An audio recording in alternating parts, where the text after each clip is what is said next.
But there are others, other members, other physician members, Speaker, that are here, and I want to yield time to them. The gentleman from Louisiana was so kind to control the time in my absence. I yield back to him so that he can yield to other members. I yield back to my good friend, Dr. Fleming. I think the gentleman, great comments. And my experience, Dr. Gingrey, is the same as yours. The teletown halls I've done on this subject over the last 6 months, it started out that 85% of my constituents were against this. Now it's up to 92%. Wow. Unbelievable. Let me just touch again on economics, and then I'm going to pitch this back. We've been joined by Congressman Brown, also from Georgia.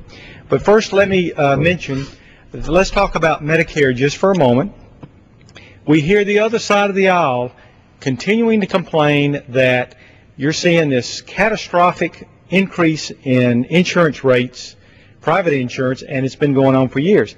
And yes, it has been. It has been faster than inflation, no question about it. But if you look within that, what you find is that because Medicare pays well below break even for a physician or hospital, and Medicaid pays even half of that, that you have tremendous cost shifting.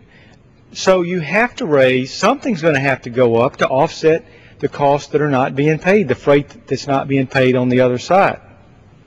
So, Mr. Speaker, in light of all of that, what we have in this bill is we're going to have a dramatic increase in Medicare and especially Medicaid, which is going to make those rates go up, that is, private insurance, even faster.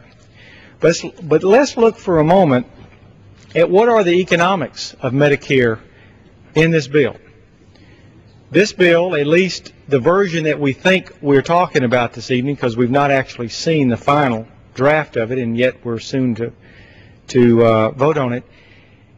Where does it raise revenue? It raises revenue first by taking $500 billion out of Medicare. Speaker Pelosi today said, she was asked, how do you do that?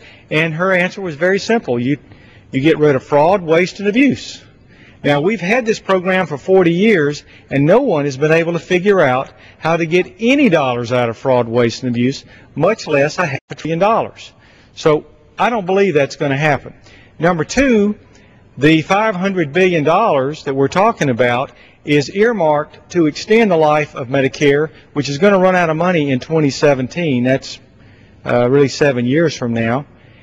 But it's also going to be used to help subsidize private insurance. The CBO wrote a letter last week saying, you're counting the same $500 billion twice. And to get it, you got to take it out of something you can't take it out of. So really, we're tripling down on the same money, which gives us an error of $1 trillion.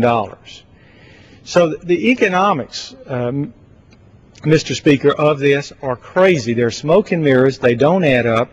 And there are many other parts of this that we can get into as we go forward. But that's the fundamental problem is, as I talked about before, utilization is going to skyrocket, which is not even measured for by the CBO. And then you've got the same dollars counted not once, not twice, but 3 times. So with that, I would like to welcome Dr. Brown, also a physician, a fellow family physician from the great state of Georgia. And I yield to the gentleman. Thank you, Dr. Fleming. I've listened to you talk